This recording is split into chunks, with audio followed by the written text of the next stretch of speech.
ಆತ್ಮೀಯ ವಿದ್ಯಾರ್ಥಿಗಳೇ, ನನ್ನ ಹೆಸರು ಶಿವಕುಮಾರ್ ಉ ಅಂತ ಹೇಳಿ ಶಾಂತಮಲ ದೇಶಿಕೇಂದ್ರ ಪ್ರೌಢಶಾಲೆಯ ಮುಖ್ಯೋಪಾಧ್ಯಾಯ. ನಾನು ಇಲ್ಲಿ ಗಣಿತ ವಿಷಯವನ್ನು 3 ತರಗತಿಯ ಮಕ್ಕಳಿಗೆ ಕಲಿಸ್ತಾ ಇದ್ದೇನೆ. ಕರೋನಾ ಬಿಕ್ಕಟ್ಟಿನ ಹಿನ್ನೆಲೆಯಲ್ಲಿ ಮಕ್ಕಳು ಕಲಿಕೆಯಿಂದ ವಂಚಿತರಾಗಬಾರದು ಅನ್ನೋ ದೃಷ್ಟಿಯಿಂದ ನಮ್ಮ ಅಧ್ಯಾಪಕರು ನಾವು ಸೇರಿಬಿಟ್ಟು ಎಲ್ಲ ಪಾಠಗಳನ್ನ ಇದರ ಯೂಟ್ಯೂಬ್ಗೆ ನಾವು ಕಳಿಸ್ಕೊಡ್ತಾ ಇದೀವಿ. ಮಕ್ಕಳೇ, ನೀವು ಇವುಗಳನ್ನ ಸದುಪಯೋಗ ಪಡಿಸ್ಕೋಬೇಕು ಅಂತ ಹೇಳ್ತಾ ಇವತ್ತು 8ನೇ ತರಗತಿಯ ಮಕ್ಕಳಿಗೆ ನಾನು ಗಣಿತ ಪಾಠವನ್ನ ಮಾಡ್ತಾ ಇದ್ದೀನಿ. ಮಕ್ಕಳೇ, ಮೊದಲನೇ ಪಾಠ ಸಂಖ್ಯೆಗಳೊಂದಿಗಿನ ಆಟ ಅಂತ ಇದೆ. ಬಹುತೇಕ ನೀವೆಲ್ಲ ಹಿಂದಿನ ತರಗತಿಗಳಲ್ಲಿ ಕೂಡೋದು, ಕಳೆಯೋದು, ಗುಣಿಸೋದು, ಭಾಗಿಸೋದು, ಗಣಿತದ ಮೂಲಭೂತ ಕ್ರಿಯೆಗಳು ಅಂತ ನಾವೇನ್ ಕರಿತೇವಲ್ಲ, ಸಂಖ್ಯೆಗಳೊಂದಿನ ಈ ಆಟ ಅಧ್ಯಾಯದಲ್ಲಿ ಮಕ್ಕಳೇ ನೀವೆಲ್ಲ ಕಳೆದ ತರಗತಿಗಳಲ್ಲಿ ಗಣಿತದ ಮೂಲಭೂತ ಕ್ರಿಯೆಗಳು ಅಂತ ನಾವೇನು ಸಂಕಲನ, ವ್ಯವಕಲನ, ಗುಣಾಕಾರ, ಭಾಗಾಕಾರ ಇವುಗಳ ಮೂಲಕ ಅನೇಕ ಆಟಗಳು ಆಡ್ತಕ್ಕಂತಹ ಲೆಕ್ಕಗಳನ್ನು ಮಾಡ್ತಾ ಬಂದಿದ್ದೀರಿ ಮಕ್ಕಳು. ಇಲ್ಲಿ ನಿಮಗೆ 8ನೇ ತರಗತಿಯ ಈ ಮೊದಲ ಅಧ್ಯಾಯದಲ್ಲಿ ಬರ್ತಕ್ಕಂತಹ ಮುಖ್ಯ ಕಲಿಕಾಂಶಗಳು ಏನು ಅಂತಂದ್ರೆ, ಕಲಿಕಾಂಶಗಳನ್ನು ನಾವು ನೋಡಿದಾಗ ಮಕ್ಕಳೇ, ಸಂಖ್ಯೆಗಳ ವಿಸ್ತೃತ ರೂಪ ಅಂತ ಮೊದಲನೇದಿದೆ. ಒಂದು ಸಂಖ್ಯೆಯನ್ನ ಇಡಿಯಾಗಿ ಕೊಟ್ಟಿರ್ತಾನೆ, ನೀವು ಅದನ್ನ ಬಿಡಿ ಬಿಡಿಯಾಗಿ ಬಿಡಿ 10, 100, 1000 ಸ್ಥಾನದಲ್ಲಿ ಬರ್ತಕ್ಕಂಥದ್ದು ಹೇಗೆ ಅನ್ನೋದನ್ನ ಮಾಡ್ತೀವಿ ಮಕ್ಕಳೇ. ಹಾಗೇನೆ ಸಂಖ್ಯೆಗಳೊಂದಿಗಿನ ಆಟ ಅಂತ ಬರುತ್ತೆ ಮಕ್ಕಳೇ. ಮನಸ್ಸಲ್ಲಿ ಒಂದು ಸಂಖ್ಯೆಯನ್ನ ಮಾಡ್ಕೋ, ಅದಕ್ಕೆ ಆ ಸಂಖ್ಯೆಯನ್ನು ಅದರ ಬದಲು ಮಾಡು, ಅದನ್ನ 11ರಿಂದ ಭಾಗಿಸು, ಏನ್ ಭಾಗವತ ಬಂತು, ಏನ್ ಶೇಷ ಬಂತು ಅನ್ನೋದ್ರ ಮೂಲಕ ನೀವು ಮನಸ್ಸಲ್ಲಿ ಇಟ್ಕೊಂಡಿರ್ತಕ್ಕಂತಹ ಸಂಖ್ಯೆಯನ್ನ ಸುಲಭವಾಗಿ ಹೇಳೋದಕ್ಕಾಗುತ್ತೆ ಮತ್ತೆ. ಅಂತಹ ಆಟದ ಇವು. ಆಮೇಲೆ 2 ಅಂಕಿಗಳನ್ನ ಅದರ ಬದಲು ಮಾಡಿದಾಗ ಅವುಗಳನ್ನ ಮೊತ್ತ ಮಾಡಿ ಭಾಗಾಕಾರ ಮಾಡಿದಾಗ ಅವು ಯಾವ ಸಂಖ್ಯೆಯ ಅಪವರ್ತನಗಳಾಗಿರ್ತವೆ, ಗುಣಕಗಳಾಗಿರ್ತವೆ ಅಂತಕ್ಕಂಥದ್ದು. ಹಾಗೆ 3 ಅಂಕೆಗಳನ್ನ ಅದರ ಬದಲು ಮಾಡಿದಾಗ ಬರ್ತಕ್ಕಂಥದ್ದು. ಆಮೇಲೆ ಬಾಧ್ಯತೆಯ ಪರೀಕ್ಷೆಗಳು ಮಕ್ಕಳೇ, ಇದು ಬಹಳ ಮುಖ್ಯವಾದದ್ದು. 10ರ ಬಾಧ್ಯತೆ ನಿಯಮ ಏನಿರುತ್ತೆ, 5ರ ಬಾಧ್ಯತೆ ನಿಯಮ ಏನಿರುತ್ತೆ, 2ರ ಬಾಧ್ಯತೆ ನಿಯಮ ಏನಿರುತ್ತೆ, 3 ಮತ್ತು 9ರ ಬಾಧ್ಯತೆ ನಿಯಮ ಏನಿರುತ್ತೆ ಅಂತಕ್ಕಂಥದ್ದನ್ನ ಈ ಅಧ್ಯಾಯದಲ್ಲಿ ನಾವು ನೋಡ್ತಾ ಇದೀವಿ ಮಕ್ಕಳೇ. ಈಗ ಮೊದಲನೇದಾಗಿ ಇಲ್ಲಿ ಸಂಖ್ಯೆಗಳನ್ನ ವಿಸ್ತೃತ ರೂಪದಲ್ಲಿ ಬರೆತಕ್ಕಂಥದ್ದು ಹೇಗೆ ಅಂತ ಮಕ್ಕಳೇ.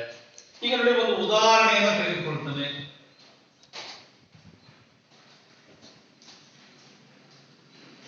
52 ಎನ್ನುವಂತಹ ಸಂಖ್ಯೆಯನ್ನು ತೆಗೆದುಕೊಂಡಿದ್ದೀನಿ ಮಕ್ಕಳೇ. ಇದರಲ್ಲಿ 2 ಮತ್ತು 5 ಎನ್ನುವಂತಹ ಅಂಕೆಗಳಿದ್ದಾವೆ. ಇವುಗಳ ಸ್ಥಾನವನ್ನ ಹೇಳ್ರಿ ಅಂತ ಹೇಳಿದ್ರೆ ನೀವು ಸುಲಭವಾಗಿ ಹೇಳ್ತೀರಿ. ಬಿಡಿ ಸ್ಥಾನದಲ್ಲಿ 2 ಇದೆ, 10ರ ಸ್ಥಾನದಲ್ಲಿ 5 ಇದೆ. ಇದನ್ನು ವಿಸ್ತೃತವಾಗಿ ಬರೆಯಿರಿ ಅಂತ ಹೇಳಿದ್ರೆ ಮಕ್ಕಳೇ, ಬಿಡಿ ಸ್ಥಾನದಲ್ಲಿ ಒಂದೇ ಇರೋದ್ರಿಂದ 1 × 2. 10ರ ಸ್ಥಾನದಲ್ಲಿ ಮಕ್ಕಳ ಇಲ್ಲಿ 50 ಇದೆ. 10ರ ಸ್ಥಾನದಲ್ಲಿ 10 5ಗಳು ಸೇರಿ 50 ಆಗುತ್ತೆ ಮಕ್ಕಳೇ. ಹಾಗಾಗಿ ಇದನ್ನು 10ರ ಸ್ಥಾನದಲ್ಲಿ ಬರೆಯುವಾಗ ಈ ತರ ಬರೀತೀವಿ ಮಕ್ಕಳೇ. ಇದು ಇಡಿಯಾಗಿದೆ, ಇದನ್ನು ಬಿಡಿ ಬಿಡಿಯಾಗಿ ವಿಸ್ತೃತವಾಗಿ ಬರೆದಿದ್ದಾರೆ ಮಕ್ಕಳೇ. ಹಾಗೆ ಇನ್ನೊಂದು ಲೆಕ್ಕವನ್ನ ನಿಮಗೆ 3 ಅಂಕೆಗಳಿರ್ತಕ್ಕಂಥದ್ದನ್ನ ಯಾವ್ದು ಬಿಡಿಸೋದಕ್ಕೆ ಪ್ರಯತ್ನ ಮಾಡ್ರೆ 275 ತೆಗೆದುಕೊಂಡ್ರೆ ಮಕ್ಕಳೇ, ಬಿಡಿ ಸ್ಥಾನದಲ್ಲಿ 5 ಇದೆ, 10ರ ಸ್ಥಾನದಲ್ಲಿ 7 ಇದೆ, ಹಾಗೇನೆ 100ರ ಸ್ಥಾನದಲ್ಲಿ ಮಕ್ಕಳೇ 2 ಇದೆ. ಇದರ 275ರ ವಿಸ್ತೃತ ರೂಪ ಇದಾಗಿರುತ್ತೆ ಮಕ್ಕಳೇ. 100ರ ಸ್ಥಾನದಲ್ಲಿ 200 ಇದೆ, 2 100ಗಳಿದಾವೆ. 10ರ ಸ್ಥಾನದಲ್ಲಿ 70 ಇದೆ, 10 7ಗಳಿದಾವೆ. ಹಾಗೇನೆ ಬಿಡಿ ಸ್ಥಾನದಲ್ಲಿ 5 ಇದೆ ಮಕ್ಕಳೇ, 5ಅನ್ನು ನಾನು ತೋರಿಸ್ತಾ ಇದ್ದೀನಿ. ಇನ್ನೊಂದು ಸ್ಥಾನ ಹೆಚ್ಚಿರೋದನ್ನ ನಾವು ತೋರಿಸೋದಾದ್ರೆ ಇದನ್ನ ತೋರಿಸೋದಾದ್ರೆ ಮಕ್ಕಳೇ, ಮೊದಲನೇದನ್ನ ಬಿಡಿ ಸ್ಥಾನ ಅಂತಾರೆ, 2ನೇದನ್ನ 10ರ ಸ್ಥಾನ ಅಂತಾರೆ, 3ನೇದನ್ನ 100ರ ಸ್ಥಾನ ಅಂತಾರೆ, 4ನೇದನ್ನ 1000 ಸ್ಥಾನ ಅಂತಾರೆ ಮಕ್ಕಳೇ. ಇದನ್ನ ಹೇಗೆ ಬರೀತೀರಿ ಆಲೋಚನೆ ಮಾಡ್ತಾ ಇದ್ದೀರಿ ಅಂತ ಭಾವಿಸ್ಕೊಳ್ತಾನೆ. ಈಗ ಬಿಡಿ ಸ್ಥಾನದಲ್ಲಿ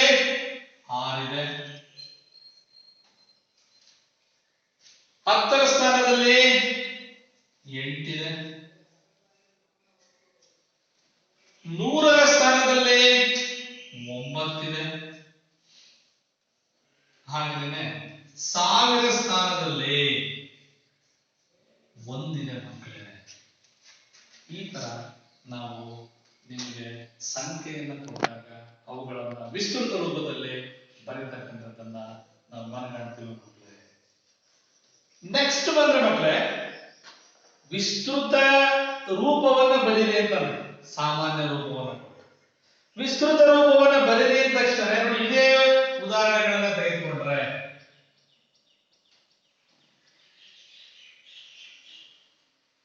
ಇದೇ ಉದಾಹರಣೆಯನ್ನ ತೆಗೆದುಕೊಂಡ್ರೆ ಮಕ್ಕಳೇ ಇಲ್ಲಿ ನೋಡಿ 10 ಮತ್ತು 5 50 ಆಗುತ್ತೆ ಪ್ಲಸ್ 2 ಮತ್ತು 1 2 ಆಗುತ್ತೆ. ಅಲ್ಲಿ ಏನಾಯ್ತು ಮಕ್ಕಳೇ 52 ಆಗುತ್ತೆ. ಈ ತರ ಸಾಮಾನ್ಯ ರೂಪವನ್ನು ಕೊಟ್ಬಿಟ್ಟು ವಿಸ್ತೃತ ರೂಪಕ್ಕೆ ಬರೀರಿ ಅಂತ ಹೇಳಿದ್ರೆ ಈ ತರ ಬರೀತಾರೆ ಮಕ್ಕಳೇ. ಹಾಗೆ ಇಲ್ಲಿ ನೋಡಿ 100ರ ಸ್ಥಾನದಲ್ಲಿ 2 ಇದೆ, 10ರ ಸ್ಥಾನದಲ್ಲಿ 7 ಇದೆ, ಬಿಡಿಯ ಸ್ಥಾನದಲ್ಲಿ 5 ಇದೆ ಮಕ್ಕಳೇ. ನೋಡಿ ಇದು ಸಾಮಾನ್ಯ ರೂಪದಲ್ಲಿ ಇತ್ತು, ವಿಸ್ತೃತ ರೂಪಕ್ಕೆ ಬರುತ್ತೆ ಮಕ್ಕಳೇ. ಹಾಗೆ ಇದರ ವಿಸ್ತೃತ ರೂಪಕ್ಕೆ ಬರೆಯುವಾಗ ಮಕ್ಕಳೇ ಇಲ್ಲಿ ನೋಡಿ 1 ಇದೆ, 9 ಇದೆ, 8 ಇದೆ, 6 ಇದೆ. ಇದನ್ನ ಸಂಕ್ಷಿಪ್ತವಾಗಿ ಬರೆದ್ರೆ 1986 ಮಕ್ಕಳೇ. ಸ್ವಲ್ಪ ನಿಮಗೆ ಒಂದು ಓರೆಗಲ್ ಹಚ್ಚುವಂತಹ ಒಂದು ಲೆಕ್ಕ ಕೊಡ್ತೇನೆ ನೋಡೋಣ, ಹೇಗೆ ಬಿಡಿಸ್ತೀರಿ ಇದನ್ನ ಬಿಡಿಸ್ರಿ ಅಂತ ಕೇಳ್ತಾರೆ ನೋಡೋಣ.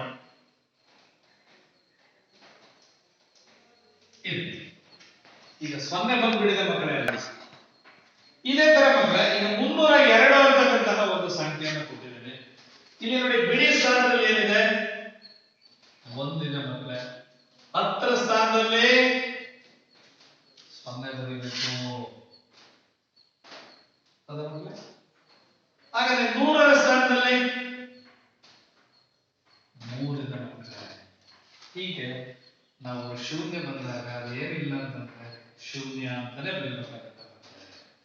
ಸೊ ಹಿಂಗೆ ಒಂದು ಸಂಖ್ಯೆಯನ್ನು ಕೊಟ್ಟಾಗ ಅದು ವಿಸ್ತೃತ ರೂಪದಲ್ಲಿದ್ರೆ ಸಾಮಾನ್ಯ ರೂಪದಲ್ಲೂ ಬರೆಯಕ್ಕೆ ಬರುತ್ತೆ, ಸಾಮಾನ್ಯ ರೂಪದಲ್ಲಿ ಇರ್ತಕ್ಕಂತಹ ಸಂಖ್ಯೆಯನ್ನ ವಿಸ್ತೃತ ರೂಪದಲ್ಲಿ ಬರೆಯೋದಕ್ಕೆ ಬರುತ್ತೆ ಮಕ್ಕಳೇ. ನಂತರ ಇಲ್ಲಿ ಸಂಖ್ಯೆಗಳೊಂದಿಗಿನ ಆಟ ಅಂತ ಹೇಳಿ ಸಂಕಲನದ ಮಧ್ಯದಲ್ಲಿ ಒಂದು ಇಂಗ್ಲಿಷ್ ಕ್ರಮಾಕ್ಷರವನ್ನು ಕೊಟ್ಟಿರ್ತಾನೆ ಮಕ್ಕಳೇ.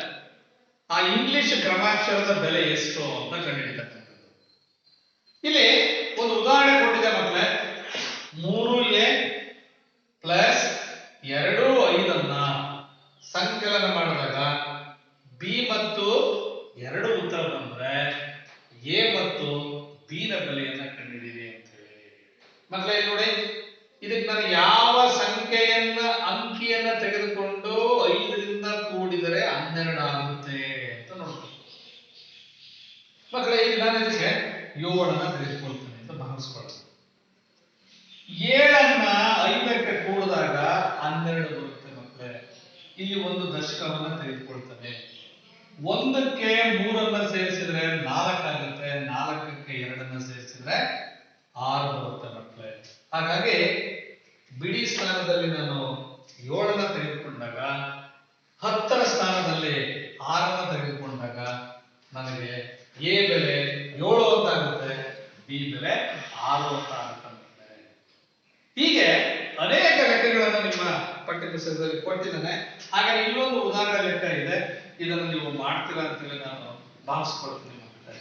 ಸೊ ಹೀಗೆ ಕ್ರಮಾಕ್ಷರಗಳನ್ನು ಕೊಟ್ಟಾಗ ಅವುಗಳನ್ನ ನಂತರ ಮಕ್ಕಳೇ 2 ಅಂಕಿಗಳನ್ನ ಅದಲು ಬದಲು ಮಾಡಿ ಅದರ ಭಾಗಲಬ್ಧ ಸಂಖ್ಯೆಯನ್ನ ಗೊತ್ತಿಟ್ಟುಕೊಂಡು ಶೇಷ 0 ಆಗಿ ಬರ್ತಕ್ಕಂಥದ್ದನ್ನ ಊಹೆ ಮಾಡಿ ನೀವು ಮನಸ್ಸಲ್ಲಿ ಇಟ್ಕೊಂಡಿರ್ತಕ್ಕಂತಹ ಅಂಕೆ ಯಾವುದು ಅಂತೇಳಿ ನಾವು ಕೆಳಗಿನ ತರಗತಿಗಳಲ್ಲಿ ಆಟ ಆಡಿದೆವು ಮಕ್ಕಳೇ.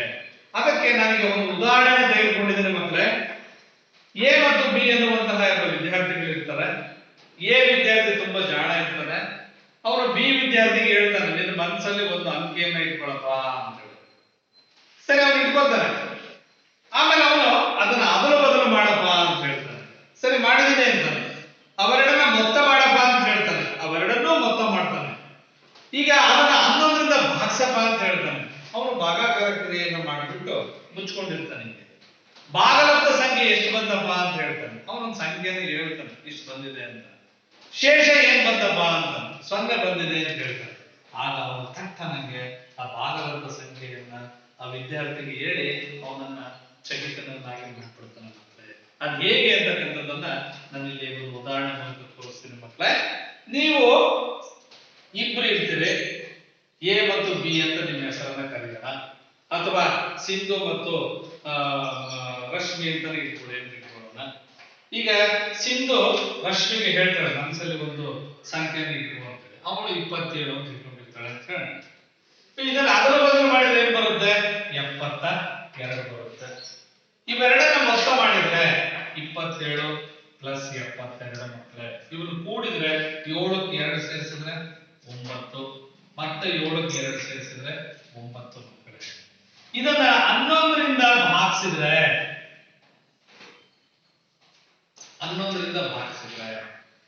ಭಾಗಲಬ್ಧದಲ್ಲಿ ಎಷ್ಟು ಬರುತ್ತೆ ಅಂತ ನೀವು ಈಗಾಗಲೇ ಊಹೆ ಮಾಡಿಬಿಟ್ಟಿದ್ರೆ 9 ಬರುತ್ತೆ. 11 ಹೋದ್ಲೆ 99, ಶೇಷ ಏನ್ ಬಂತು? 0 ಬಂತು. ಇಲ್ಲಿ 9 ಭಾಗಲಬ್ಧ ಬಂದಿದೆಯಲ್ಲ ಮಕ್ಕಳೇ, ಈ ಭಾಗಲಬ್ಧ ಸಂಖ್ಯೆ ಇದೆಯಲ್ಲ ಇದರಲ್ಲಿ ಒಂದು 7 ಆಗಿರುತ್ತೆ, ಮತ್ತೊಂದು 2 ಆಗಿರುತ್ತೆ ಮಕ್ಕಳೇ. ಮೊತ್ತ ಮಾಡಿದಾಗ ಬರುತ್ತೆ 7 2 ಇಟ್ಕೊಂಡಿರ್ಬೋದು ಅಥವಾ 2 7 ಇಟ್ಕೊಂಡಿರ್ಬೋದು ಅಂತ ಹೇಳಿ ರಶ್ಮಿಯು ಸಿಂಧುಗೆ ತುಂಬಾ ಬೇಗ. ಹಾಗೆ ಇನ್ನೊಂದು ನೀವು ಪ್ರಯತ್ನ ಮಾಡಿ ನೋಡಿ. ಎರಡನೇ ಉದಾಹರಣೆ ಕೊಡ್ತಾರೆ. ಇಲ್ಲಿ 63 ಇದೆ ಮಕ್ಕಳೇ, 64 ಇದೆ ಅಂತ ಇಟ್ಕೊಳ್ಳಿ ಮಕ್ಕಳು ಮನಸ್ಸಲ್ಲಿ ಇಟ್ಕೊಂಡಿರ್ತಕ್ಕಂಥದ್ದು. ಇದನ್ನ ಅದರ ಬದಲು ಮಾಡಿದ್ರೆ 46 ಬರುತ್ತೆ ಮಕ್ಕಳೇ. ಈ 64 ಮತ್ತು 46 ನೀವು ಕೂಡ್ರಿ. 4ಕ್ಕೆ 6 ಸೇರಿಸಿದ್ರೆ 10, 1 ದಶಕ, 1 4 5, 5 6 11 ಬರುತ್ತೆ ಮಕ್ಕಳೇ. ಇದನ್ನ ಈಗ 11ರಿಂದ ಭಾಗಿಸಿ ಮಕ್ಕಳೇ. 11 1 11 0 ಆಗುತ್ತೆ, 0 ಆಗುತ್ತೆ. ಈ ಸಂದರ್ಭದಲ್ಲಿ ನಾವು 0ನ್ನ ಕಟ್ಟಿ ಭಾಗಲಬ್ಧ 10 ಅಂತ ಹೇಳ್ತೇವೆ. ನೋಡಿ ಇಲ್ಲಿ ನೋಡಿ ಮಕ್ಕಳೇ, ಈಗ ಮನಸ್ಸಲ್ಲಿ ಇಟ್ಕೊಂಡಿರ್ತಕ್ಕಂತಹ ಸಂಖ್ಯೆ ಅಂದಾಗ ಭಾಗಲಬ್ಧ 10 ಬಂದಿದೆ ತಾನೆ, 10ನ್ನ ಅವನು ವಿಭಜನೆ ಮಾಡ್ಕೊಳ್ತಾನೆ, ಸ್ಪ್ಲಿಟ್ ಮಾಡ್ಕೊಳ್ತಾನೆ. ಹೆಂಗೆ? 6 4. ನಿನ್ನ ಮನಸ್ಸಲ್ಲಿ ಇಟ್ಕೊಂಡಿರ್ತಕ್ಕಂತಹ ಸಂಖ್ಯೆ 6 ಮತ್ತು 4 ಅಥವಾ 4 ಮತ್ತು 6 ಅಂತ ಸುಲಭವಾಗಿ ಹೇಳ್ತಾನೆ. ನೋಡಿ ನಾವು ಇದನ್ನೇ 2 ಇಂಗ್ಲಿಷ್ ಅಕ್ಷರಗಳನ್ನ ತೆಗೆದುಕೊಂಡ್ರೆ ಅದನ್ನು ಎ ಬಿ ಅಂತ ತೆಗೆದುಕೊಂಡ್ವಿ. ನೋಡಿ ಇಲ್ಲಿ ಬಿಡಿಯ ಸ್ಥಾನದಲ್ಲಿ ಬಿ ಇದೆ, 10ರ ಸ್ಥಾನದಲ್ಲಿ ಎ ಇದೆ. ಇದನ್ನ ಗುಣಿಸಿದ್ರೆ 10a ಪ್ಲಸ್ ಬಿ ಬರುತ್ತೆ ಮಕ್ಕಳೇ. ಇದನ್ನೇ ನಾನು ಬಿ ಮತ್ತು ಎ ಅಂತ ತಗೊಂಡಾಗ ನೋಡಿ 10 ಇಂಟು ಬಿ, 10ರ ಸ್ಥಾನದಲ್ಲಿ ಬಿ ಬಂದಿರೋದ್ರಿಂದ ಇಲ್ಲಿ ಬಿ ಬರೀತಾರೆ, ಮತ್ತು ಎ ಅನ್ನ ಇಲ್ಲಿ ಬರುತ್ತೆ ಬಿಡಿ ಸ್ಥಾನ. ಆಗ ಏನ್ ಬರುತ್ತೆ? 10b ಪ್ಲಸ್ ಎ ಬಂತು ಮಕ್ಕಳೇ. ಇವೆರಡನ್ನ ನಾನು ಮೊತ್ತ ಮಾಡಿದ್ರೆ 10a plus B plus half 10b plus A ಮೊತ್ತ ಮಾಡಿದ್ರೆ ಮಕ್ಕಳೇ ಇಲ್ಲಿ ನೋಡಿ 10a ಇದೆ ಮಕ್ಕಳೇ, ಇಲ್ಲಿ ಒಂದು ಎ ಇದೆ. ಸಜಾತಿಯ ಪದಗಳನ್ನು ನಾವು ಕೂಡ್ಕೊಳ್ಳೋಣ ಮೊದಲು. ಇದು ಎ ಜಾತಿ, ಇದು ಎ ಜಾತಿ, ಸಜಾತಿ. 10ಕ್ಕೆ 1ನ್ನು ಸೇರಿಸಿದ್ರೆ ಎಷ್ಟಾಗುತ್ತೆ ಮಕ್ಕಳೇ? 11a ಬರುತ್ತೆ. 10b ಮತ್ತು b ಇದೆ ಮಕ್ಕಳೇ, ಎರಡರ ಪಕ್ಕದಲ್ಲೂ ಪ್ಲಸ್ ಚಿಹ್ನೆ ಇರೋದ್ರಿಂದ ಕೂಡ್ಕೊಳ್ಳೋಣ. 10b ಗೆ 1b ಅನ್ನು ಸೇರಿಸಿದ್ರೆ 11b ಆಯ್ತು ಮಕ್ಕಳೇ. ಈ ಎರಡರ ಸಂಕಲನದಲ್ಲಿ ಇರುವಂತಹ ಸಾಮಾನ್ಯ ಅಪವರ್ತನ ಅಂತಂದ್ರೆ 11 ಮಕ್ಕಳೇ. ಇದನ್ನ ಆವರಣದಿಂದ ಹೊರಗೆ ಬರ್ಕೊಳ್ತಾನೆ. ಹಾಗಾದ್ರೆ ಆವರಣದ ಒಳಗಡೆ a ಪ್ಲಸ್ b ಇದೆ ಮಕ್ಕಳೇ. ನೋಡಿ ಮೊತ್ತ ಯಾವಾಗಲೂ 11ರ ಗುಣಕಗಳಾಗಿರುತ್ತೆ ಅಥವಾ 11ರ ಅಪವರ್ತನಗಳಾಗಿರ್ತದೆ ಅಂತ ಹೇಳ್ತೀವಿ ಮಕ್ಕಳೇ. ಅದಕ್ಕೆ ಸಂಬಂಧಿಸಿದ ಹಾಗೆ ಅದರ ಇದು ಮೊತ್ತಕ್ಕೆ ಸಂಬಂಧಪಟ್ಟಿದೆ, ಮೊತ್ತಕ್ಕೆ ಸಂಬಂಧಪಟ್ಟಿದೆ ಮಕ್ಕಳ. ಈಗ ಮೊತ್ತ ಮಾಡಿದಾಗ ನಿರ್ದಿಷ್ಟವಾದಂತಹ 11ರ ಭಾಗಿಸಿದಾಗ ರಶ್ಮಿಯು ಸಿಂಧುವಿನ ಮನಸ್ಸಿನಲ್ಲಿ ಇಟ್ಕೊಂಡಿರ್ತಕ್ಕಂತಹ ಅಂಕೆಯನ್ನ ಹೇಗೆ ಹೇಳೋದಕ್ಕೆ ಸಾಧ್ಯತೆ ಆಯಿತು ಅಂತ ಕಲ್ತ್ಕೊಂಡ್ವಿ. ಈಗ ಇದನ್ನ ವ್ಯತ್ಯಾಸ ಮಾಡಿ ತೋರಿಸ್ತೀನಿ ಮಕ್ಕಳೇ. ನೋಡಿ, ಈಗ 27 ಇದೆ ಮಕ್ಕಳೇ, ಅದನ್ನೇ ತಗೊಂಡಿದ್ದೀನಿ. ಇದನ್ನ ಅದರ ಬದಲು ಮಾಡಿದಾಗ ಏನ್ ಬರುತ್ತೆ ಮಕ್ಕಳೇ? 72 ಬರುತ್ತೆ. 72ರಲ್ಲಿ 27 ಕಳೆರಿ ಮಕ್ಕಳೇ. ಸರ್ ನನಗೆ ಅಡ್ಡ ಹಾಕಿದ್ರೆ ಕಷ್ಟ ಆಗುತ್ತೆ, ಕಂಬ ಸಾಲಲ್ಲಿ ಹಾಕಿ ಕಳೀರಿ ಅಂತಂದ್ರೆ ಹೀಗೆ ತೋರಿಸ್ತೀನಿ ಮಕ್ಕಳೇ. 72ರಲ್ಲಿ 27 ಕಳೆಯೋದು ಹೇಗೆ? 2 ಚಿಕ್ಕದು 7 ದೊಡ್ಡದು, ಕಳೆಯಲು ಬರೋದಿಲ್ಲ. ಪಕ್ಕದಿಂದ ನಾನು 10 ಎರವಲಾಗಿ ಪಡ್ಕೊಡ್ತೇನೆ, ಸಾಲವಾಗಿ ಪಡ್ಕೊಡ್ತೇನೆ. 10ಕ್ಕೆ 2 ಸೇರಿಸಿದ್ರೆ 12 ಆಯ್ತು ಮಕ್ಕಳೇ. 12 ರೂಪಾಯಿ ಇದೆ, ಅವ್ನು 7 ರೂಪಾಯಿ ಟಿಕೆಟ್ ಕೊಡ್ತಾನೆ. ಇನ್ನು ಕಂಡಕ್ಟರ್ ಎಷ್ಟು ವಾಪಸ್ ಕೊಡ್ಬೇಕು ಚೇಂಜ್? 5. ಹಾಗಾದ್ರೆ ಇಲ್ಲಿ ಒಂದು ಹೊರಟೋಯ್ತು, 6 ಉಳಿದು ಮಕ್ಕಳೇ.